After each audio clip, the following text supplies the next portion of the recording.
நண்பர்களுக்கு வணக்கம். நாம் இப்போது எமோஷனல் ஃப்ரீடம் டெக்னிக்ஸின் விஞ்ஞானபூர்வமாக சாத்தியமானதுதானா என்பதைப் பற்றியும், அந்த logic of emotional freedom technique பற்றியும் பார்ப்போம். நாம் இப்போது இருப்பது 2026 மிக மிக வேகமான காலகட்டம். ஆனால் நமது மூளையில் 2 பாகங்கள் இருக்கின்றன.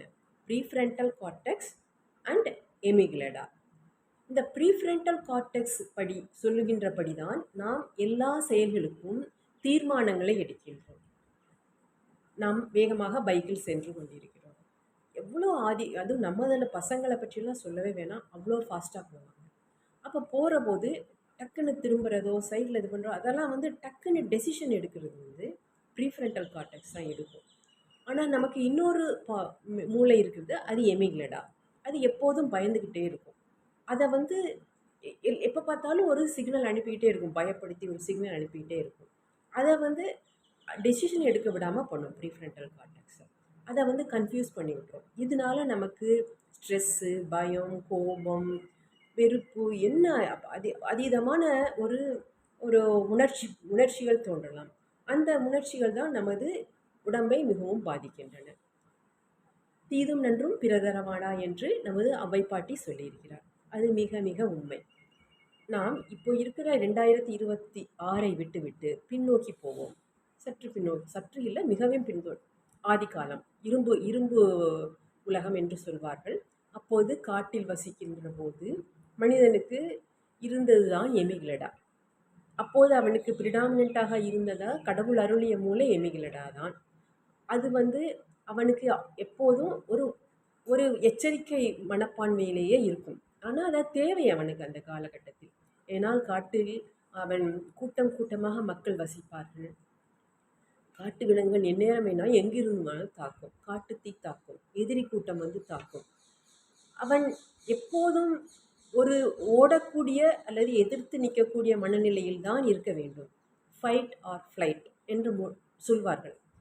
அவன் கரெக்டாக அந்த சமயத்தில் அந்த எச்சரிக்கையை கேட்டு அதற்கேற்ற மாதிரி செயல்படவில்லையானால் அவனோட ஆயுள் காலம் அவ்வளோதான். நிஜமாகவே அந்த காலத்தில் அவனோட ஆயுள் காலம் மிக மிக சிறியதாகவே இருந்தது. அதனால் கடவுள் அருளிய மூளை எமிக்லடா பற்றி அவர்கள் செயல்பட்டு இருந்தார்கள்.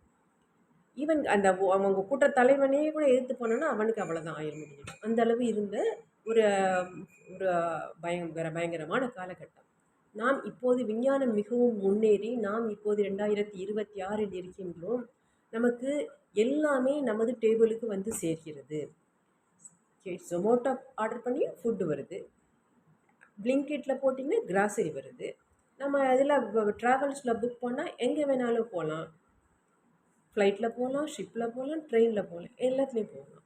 ஸோ நமக்குரிய எல்லா விதமான சௌகரியங்களையும் நமது sitting at the comfort of the table நம்ம வீட்டில் உட்காந்தே எல்லாத்தையும் செய்ய முடியும். நம்ம ஒரு ராஜா மாதிரி தான் இருக்கிறோம். ஆவரேஜ் சேலரி உள்ளவங்க கூட இந்த ராஜாக்குரிய சுகங்களை ஒரு இன்ட்ரிகேட் பிளானிங் பண்ணுறது மூலம் அனுபவிக்க முடியும்.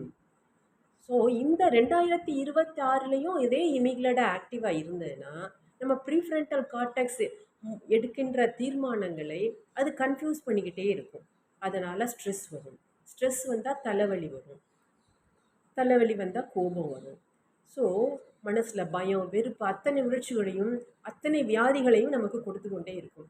அந்த வியாதிகள் நமது உடம்பில் organs, kidney, lungs, heart, head எல்லா இடத்துலையும் போய் எல்லா விதமான வியாதிகளையும் இருக்கும்.